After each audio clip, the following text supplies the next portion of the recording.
welcome to another exciting episode of the Andre The Beast Crayton Show. Today is going to be an exciting show. Like we don't always have exciting shows and exciting guests, but today is a little bit different. We're going to talk about a little bit of entrepreneurship and the struggles that come along with entrepreneurship. And we're going to also talk about the importance of not only becoming an entrepreneur, but just how important branding and marketing is. Today on the show, we have a young lady who's about to release a brand new podcast that I hope you guys follow, subscribe, and like, and it's called Ignite. I'm not going to give her a name yet. And it's very powerful because she's bringing a lot of her expertise into this particular podcast. She's bringing her marketing abilities, her branding abilities, and her life experiences in her personal journey. A podcast that we definitely need, providing information in times of needs. Let's go back a little bit to tell you a little bit more about this young lady. It was funny because as we were doing the pre-interview, she said back in the day. If you look at her, you'd be like, what are you talking about back in the day? You know, you look like you're 24 years old, you're talking about back in the day.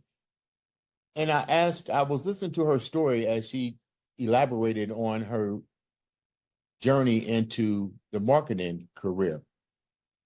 And there were some struggles in branding. And I asked her, what's different between marketing then and marketing now? She's going to come on the show and explain all of that, as well as who she is right now. Welcome to the show, Miss Chantelle Paiton. Welcome to the show, Chantelle.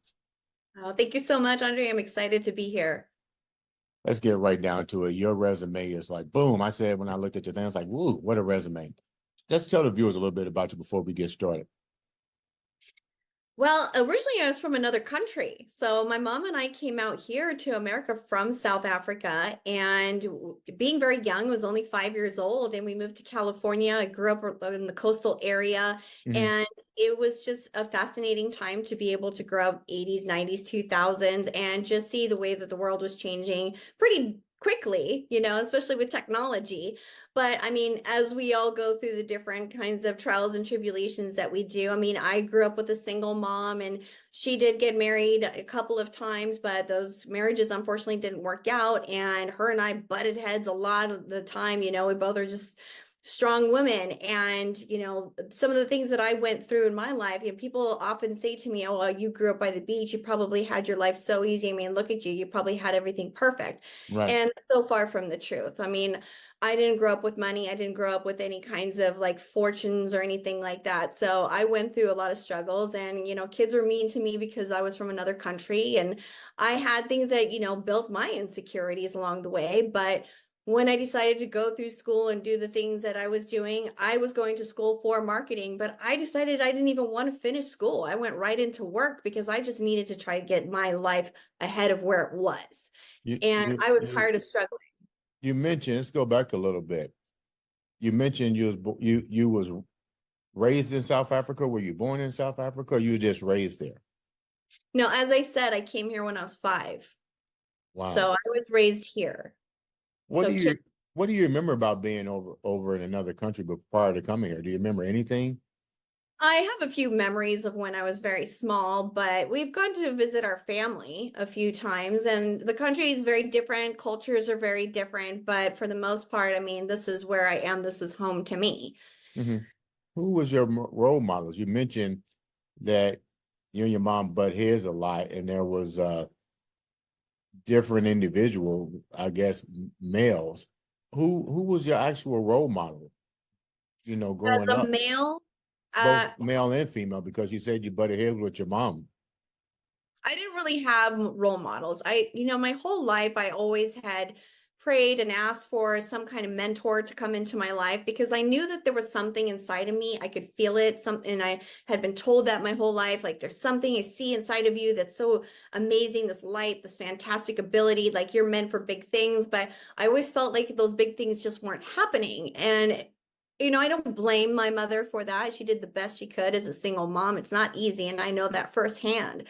But I didn't have any role models. And as far as the male figure, like I said, she was married, and there was a male that she was married to for a long time that was my stepdad for a long time. But he kept his distance. We weren't emotionally very close. So, I mean, I definitely stumbled through along the way trying to figure things out on my own.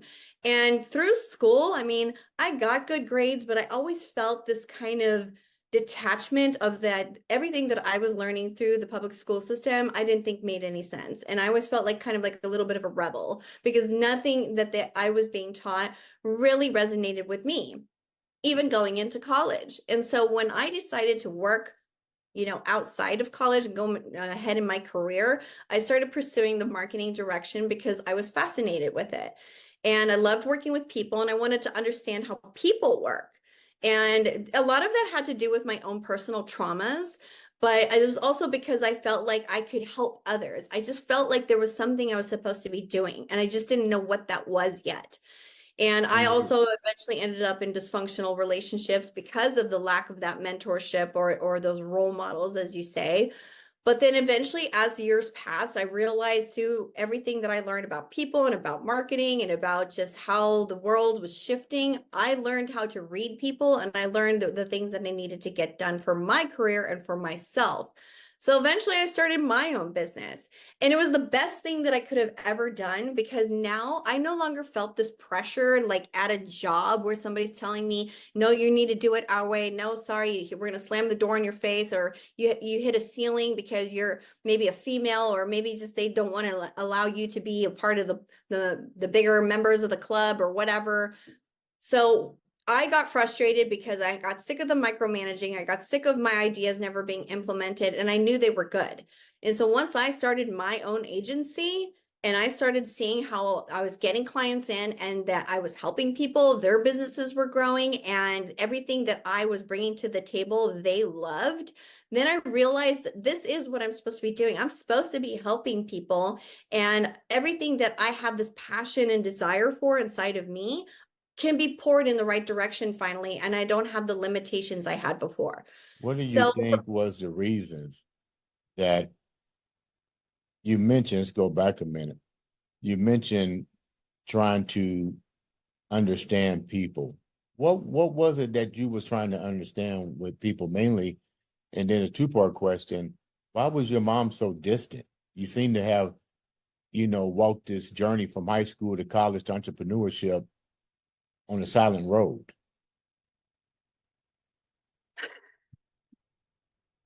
I would say that maybe it was a generational thing. So my mom explained to me that in South Africa, going to college wasn't like a big deal. There wasn't something people did.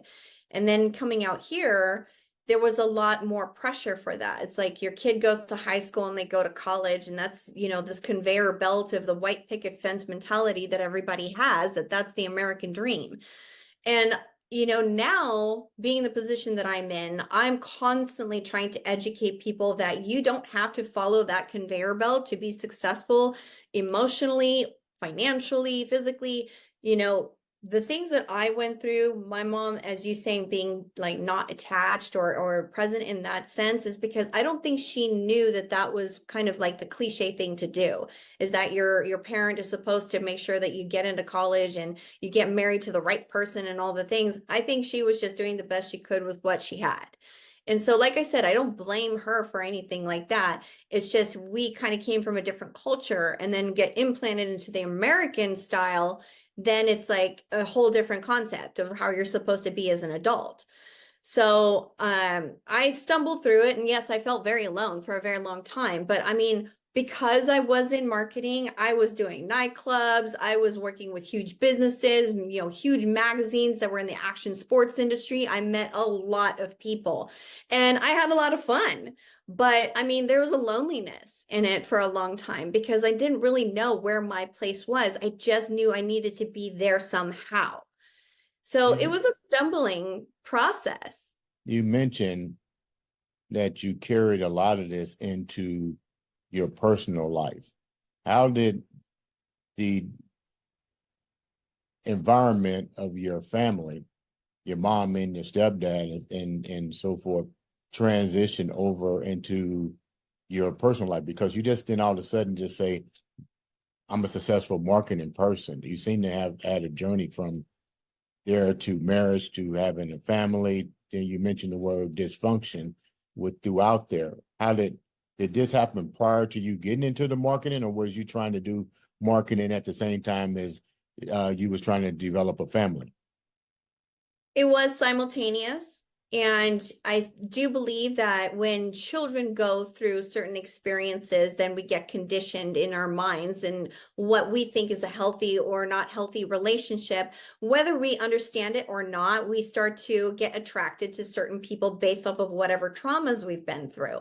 And I didn't realize it at the time. I mean, it took until probably, my early 40s when I finally understood what was happening, 30 years ago.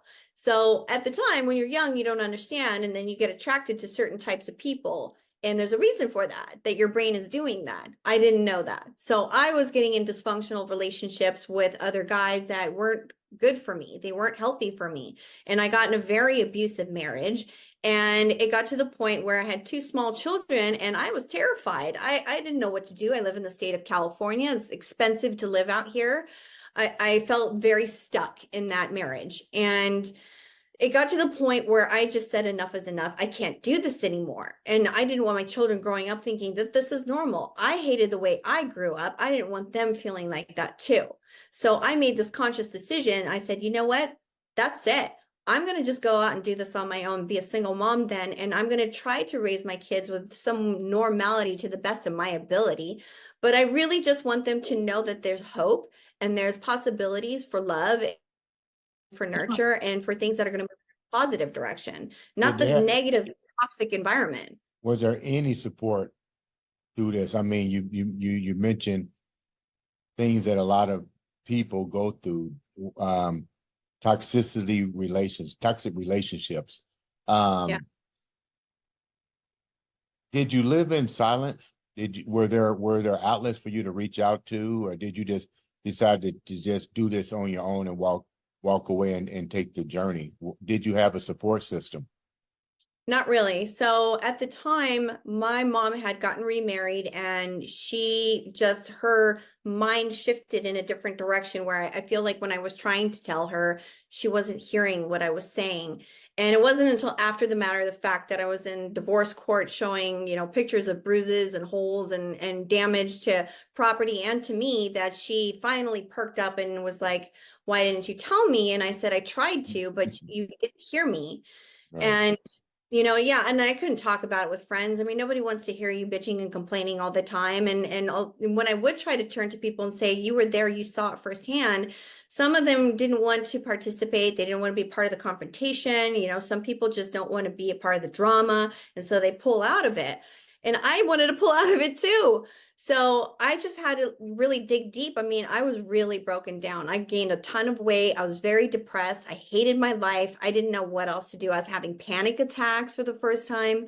And so then somebody finally told me, they said, Chantelle, there are resources for single moms out there that if you need some kind of financial aid or food stamps or whatever it is, I mean, there are things you can turn to if it's as bad as you say. And I didn't know that. And I was so grateful for that conversation. And I said, okay, well, that's good to know. And then I finally started seeing a therapist. And literally the first day I walked into her office, I was bawling. I just broke down. And she was kind of taken back, but she was a marriage counselor. And after listening to me after like a month or two, she said, Chantelle, typically my job, I try to keep people together for marriages, but after everything you've told me, you need to get as far away from this person as possible. Mm-hmm. So I said, that's all I needed to hear. So I filed divorce immediately and I decided, you know what, I'm just going to dig deep and I'm going to make this work. And how did this affect? We hear countless stories of people's journey out of the into the fire and coming out. We hear their stories, but one thing that I like to know, you had children. What was this impact on your children? Because you still trying to figure out and navigate your ship. What was the impact on your children?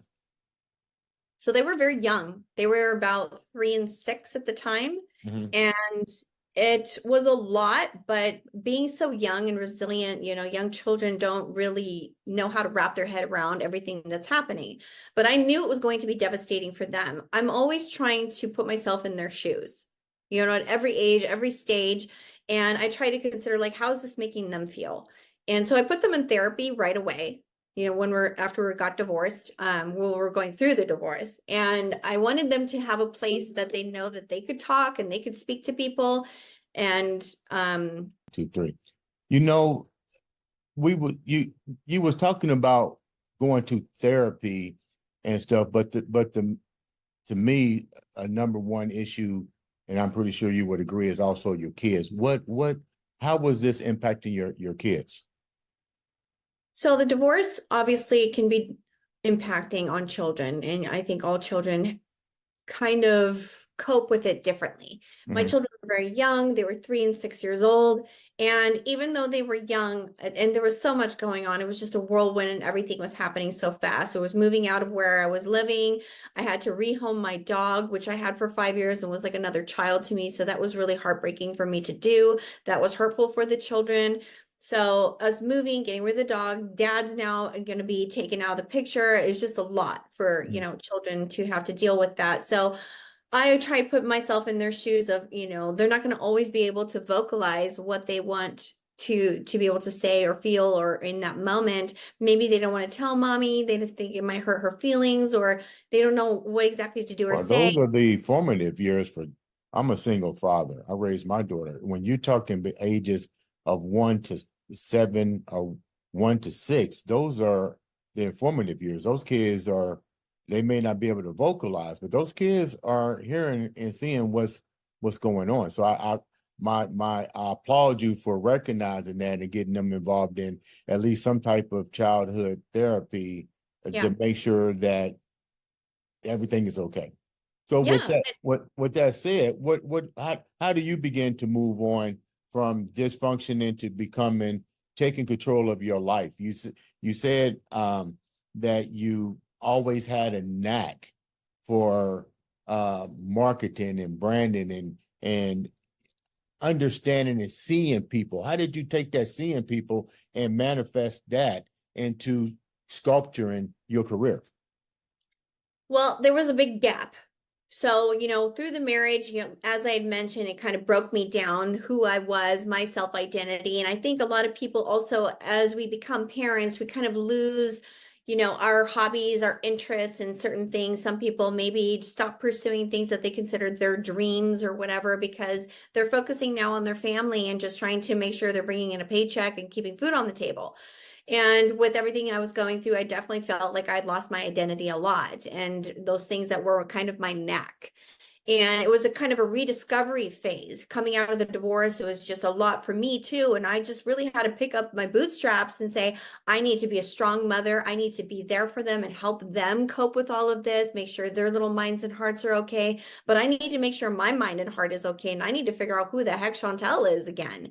And How bad so, was the divorce? Because we hear of some cases, especially you mentioned the word toxic relationship. I mean, did he make it easy for you to um, um, go through the divorce, or was that because you mentioned a gap? There was a major gap between the time of becoming an entrepreneur and dealing with this divorce. So I would take it, I'm just assuming now that that divorce and kids wasn't an easy journey because you're talking the legal system. You're talking getting on the court dockets. It can take a year, 2 years, continuous, another year, 2 years, different lawyers, a year, 2 years. Before you know it, you're 5 years and your career is slowly diminishing to some degree and your kids are getting older. yeah. Yeah, it was extremely challenging. I just started working at a job and I was working in the marketing department and I almost got fired from the place because I had to leave constantly to go to court because we had a nasty divorce. We were fighting heavily over custody. I didn't feel like he was going to suffice as a father because he is a very abusive person. And so I was fighting tooth and nail against it. And so we were constantly in court and it was jeopardizing towards my career. But I was just hyper focusing on being kind of that mama bear and being in a very protective mode. And so eventually I got to the point where I got a majority of custody because they were young and we just kind of dealt with what we were presented and what was given to us as far as that was concerned. So then we just moved forward. And when I say the gap, I'm talking about like my confidence and my abilities to know who I am and what my place is in the world. And so I'm just working a job, just trying to get in a paycheck. And so then eventually it moves into me getting my own place. And it was the first time I got my own place under my own name. So, I mean, that to me was like a little milestone that was giving me that little tiny bit of boost of confidence. Like, hey, I can do this. I can actually take care of myself and my children. And so then it slowly got better and better. And then I got a raise, and then I moved into a bigger place, and then it just got better and better. And the company ended up selling for like $100 million. And so I was working for the CEO as his assistant finally at that point, but then he didn't need me anymore. So he said, you know what, let's just go our separate ways. Thank you for everything you've done. And at that point, I was like, I don't want to go work for another company and have to learn all of their stuff again. How much, I'm glad you brought that up. I'm seriously glad you brought that up, because I hear so many people.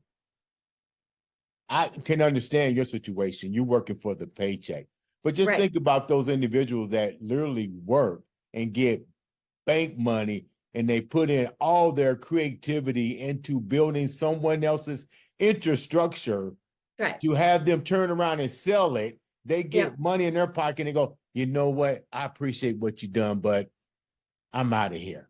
How did that make you feel? Seriously, because you seem like the type of person that whatever you put your mind to, whether it be your business or crafting somebody else's, you're going to do your due diligence and give it all you got. How did that make you feel that he says, I'll holler at you later? Even though we left on good terms and I painted a smile on my face, it was very frustrating because I did pour a lot into working for that person and trying to better their business in the areas that he asked me to do it. And so that makes you feel very defeated. Like when you try to build something and you go, look at this great thing that I created, and then it just gets demoed. I mean, it's kind of heartbreaking because then you poured your blood, sweat, and tears into something, and then it doesn't really go anywhere. So then I realized, okay, I don't need to feel like this anymore. And a very good friend of mine that I've known for years said, why don't you just start your own marketing company? You're good at this, Chantelle. And hold that thought, Chantelle. Hold that. So I can take the viewers into the whole deal with your branding and marketing.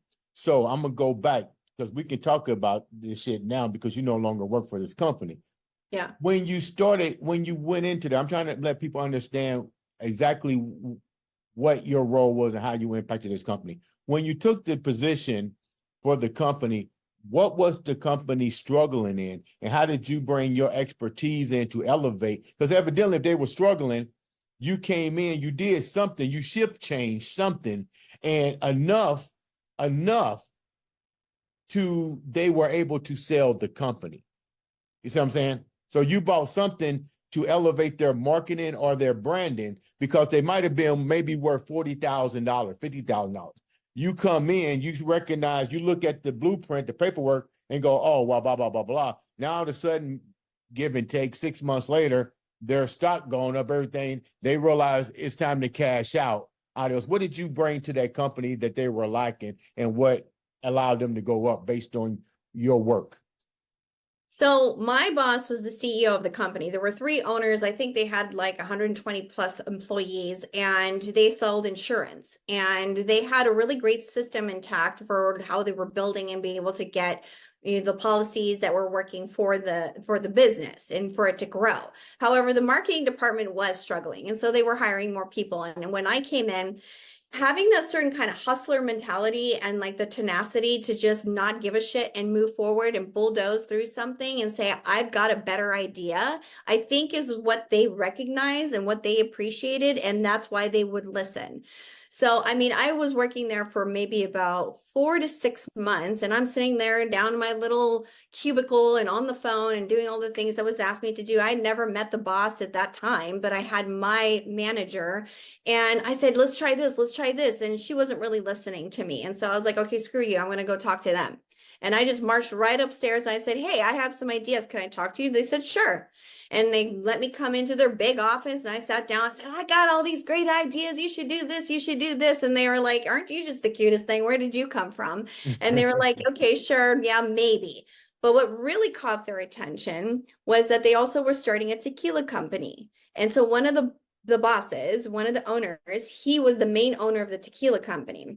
The others were just investors. So he beelined to my desk one day, and everyone's like watching, like, ooh, is Chantelle in trouble? Why is the boss coming down to her desk? He was like, I love your energy. How would you like to help us? We just started this tequila company. Would you like to help us sell some of it? I was like, yeah, I'll send some tequila. Sure, let's do this. I'll go do it on the weekends, whatever. Right. And I was getting them accounts right and left. And they were like, who are you? And so then they started listening to me. And then they started listening to the ideas that I had, because now I'm making them money. And so they started implementing some of these ideas for the marketing for the insurance side of things as well. So I wouldn't say, I don't want to sit here and toot my horn and say that I'm the reason that they made $100 million, but I do think that I helped shift some mindsets a little bit. Right. And that's usually what it takes, is shifting somebody's mindset. You put thought and motion in action, and somebody took advantage of it and said, okay, let's see where we can go with it. Okay, so keep going. So now what happens? They get rid of the company. You're pissed off. Let's get real. You're pissed. I would be pissed. And now you got to start all over again. Yeah.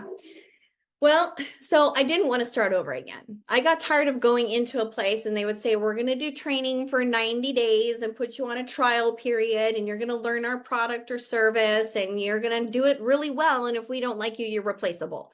I hate that feeling. So I just decided, you know what, I can't do this anymore. What am I going to do? And so my very close friend was like, why don't you start your own marketing company? And that it sounded terrifying. I was like, I can't start my own business. I don't even know the first thing of like how or what are the first steps? And they're like, just do it. That's you, Chantelle. You know that you go in and you go in hard. And I was like, you know what? You're right. I need that boost. I need that confidence boost in my life. I need something that I can feel like this is what I'm supposed to do. I know I do it really well. And I think that I'm going to have a bigger impact this way. And I'm going to bring more benefit into my life and my children's lives. I'm tired of following along with what everybody else told me that I was supposed to do. Oh, go to college, get married, do this, do that. I was like, no, I'm going to do it my way. And this is going to work. And I convinced myself this is going to work. And so I just started pushing forward. I started looking up the information. I started turning to people that I know were in business, or, were tax accountants or whatever. They were friends of mine. And I was like, what do I do? How do I start? Get an LLC, do this, do this, do this. I was like, okay, got it. I'm checking off the list. And I just bulldozed. I mean, I didn't wait for next week. I'll open the bank account. I mean, I was like firing like hard because I wanted to get into a direction fast. And so I just started learning everything that I needed to learn to make this specific thing work. And I was just taking that big leap and that big chance. Check out my website, look at my social media, try me out. I swear I can help you. And, a lot of people watch when you have a startup, they watch you in the beginning and they're like, yeah, let's see if this goes anywhere. Maybe this is just another bogus startup. And 90% of people who start a business fail after the first year because they give up, because it's just too hard. And that first year was freaking hard for me because within the first 4 months, COVID started. Yeah. And that was the biggest kick in the teeth. I was like, oh, this is so exciting. I've got a couple clients. This is really going in a good direction. I'm so happy. Boom. It's like the whole world stops and everyone freaks out and pulls out on marketing. I was like, no, this is the best time to do marketing, because now you really need to emphasize and tell people this is why they need your product or service. So I then, on top of that, now have 2 kids where their schools are stopped. Now they're on my lap. Now I got to be mom, their teacher, and bring home the bacon. It was insane. I mean, and so don't forget, you got to cook it up too. yeah. I got to bring it home and cook it. Exactly. Yeah. So, I mean, we all thought it was only going to be 2 weeks. Obviously it wasn't.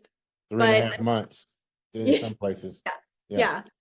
So I'm in California, and where I was at, everything was shutting down. It was intense. And they were just like, nope, schools are shut down. They not only shut down for the rest of 2020, they were shut down for 2021 as well.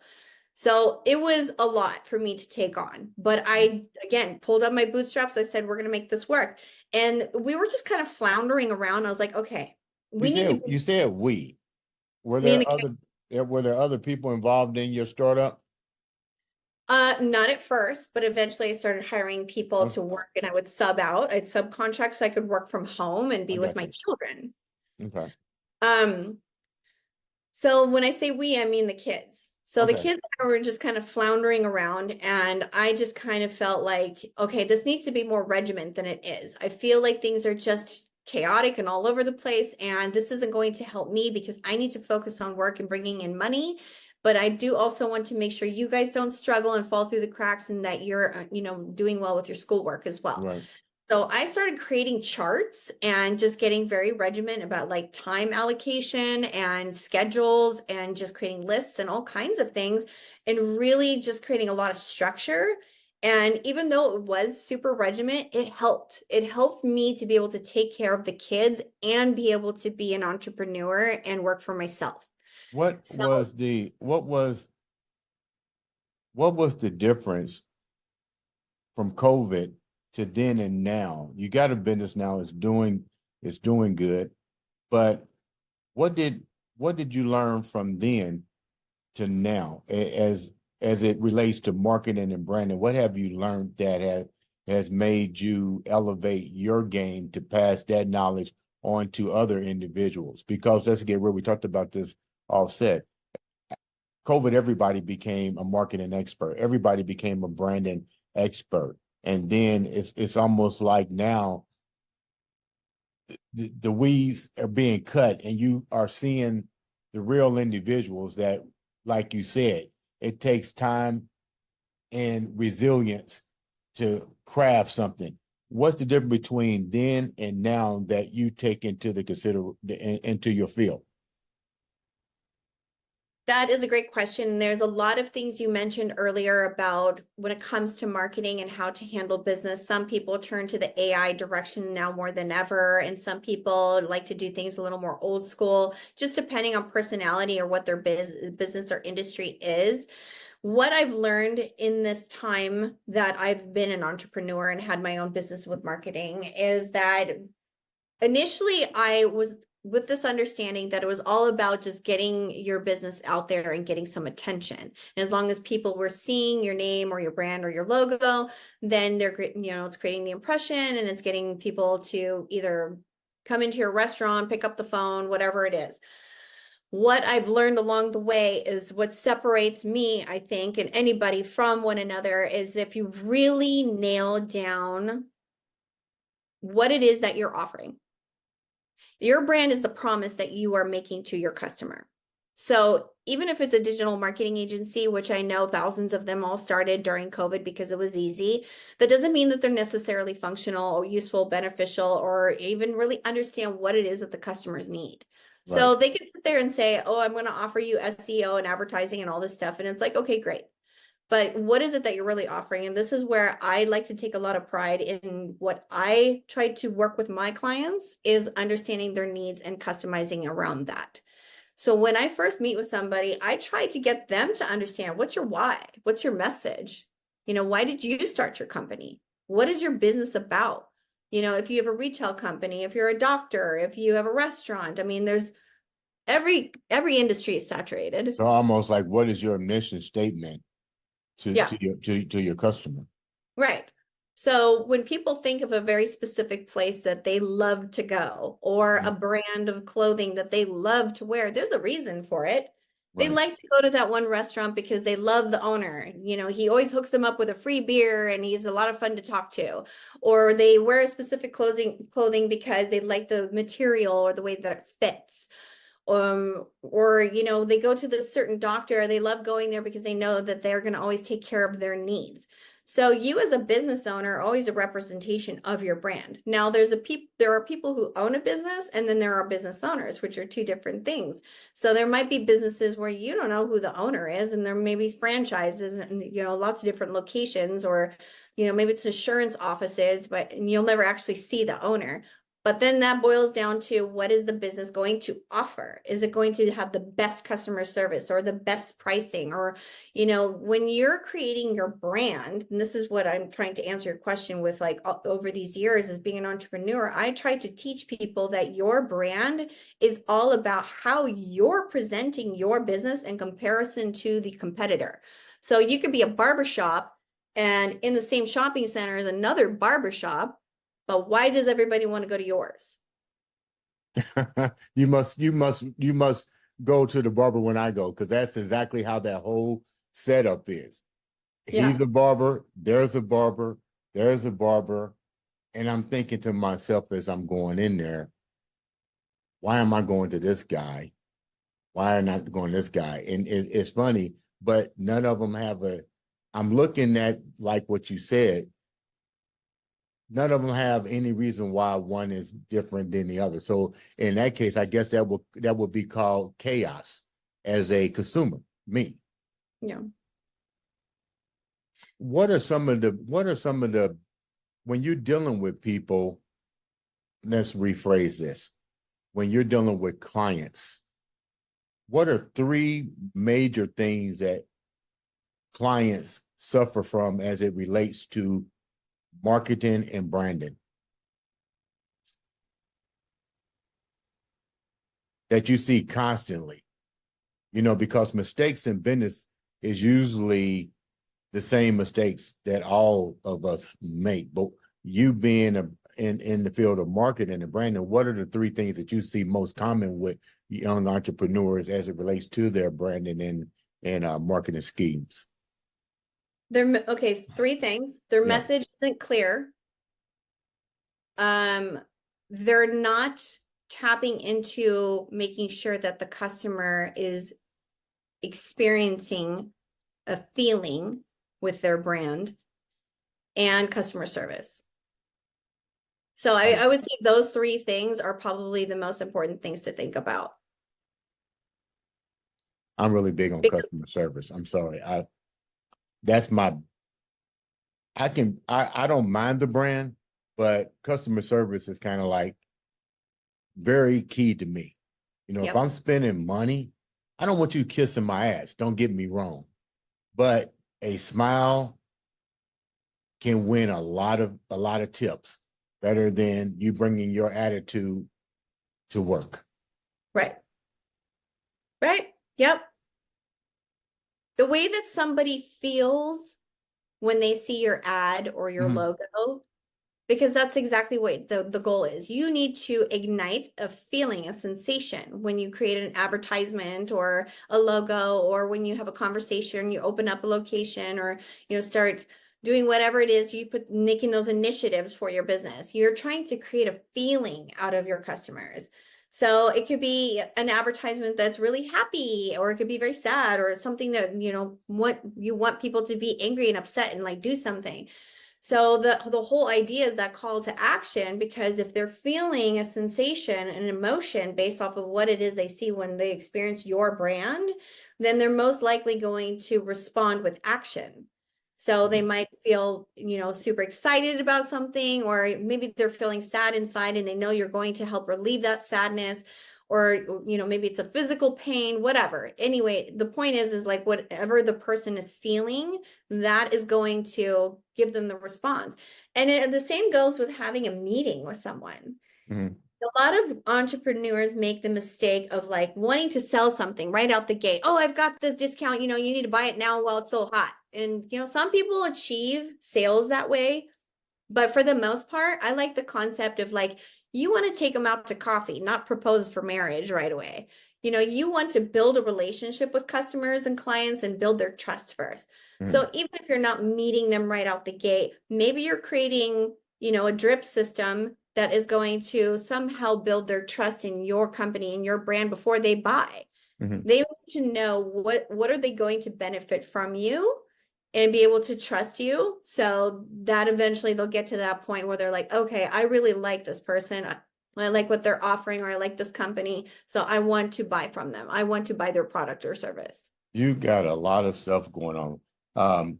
Before we run out of time, first of all, I want to say thank you for taking time out of your busy day. It's a 3-hour difference from Indiana to beautiful San Diego, California. I know you want to get out there and enjoy the warm weather and the beach. You got a lot of stuff going on. Before we get started, how can the viewers reach out to you, first of all? And then second of all, tell us a little bit about your new project, your new podcast. Yeah, gladly. So Chantelle Paiton, you can find me on Instagram or Facebook. Just the username is at Chantelle Paiton. That's CHANTELLEPAITON. You can also reach out to us at savvybrandinggroup.com if you need any marketing or branding. Digital marketing is our realm. We love being in that digital world because we'll get you all the return of investment that you're looking for. And then when it comes to the podcast direction, that's something I just launched this year. So I was very excited about that because as I've shared this story with you about, all my trials and tribulations and traumas, I took that as I want to hear everybody else's stories too, because I know I went through my stuff and I made that decision where I finally said enough is enough and I'm going to change. I'm going to dig deep and I want to make my life the way I want it to be. We created this podcast because we wanted to be able to hear other people's stories. Was it a weight loss transformation? Did you go through some trauma also in your life and you said, I can't take it anymore and this is not going to define me. I'm going to be better and I'm going to have more in my life. Just you watch and see. Or maybe you want to shift careers because you're like, hey, you know what? I want to be an entrepreneur and make a ton of money or whatever it is. We want to hear those rags to riches stories or the trauma to triumph and turning pain into power. I love hearing those stories and I love sharing mine too, because I think we've all been through something. And when I hear someone that has a moment where they were ignited and they decided to go into a direction, I just felt like the podcast was a perfect place for that. I appreciate you taking time to come on the show. Guys, make sure you support, subscribe, and like our new podcast. We need to get the information out. This has been another exciting episode of the Andre the Beast Crayton Show.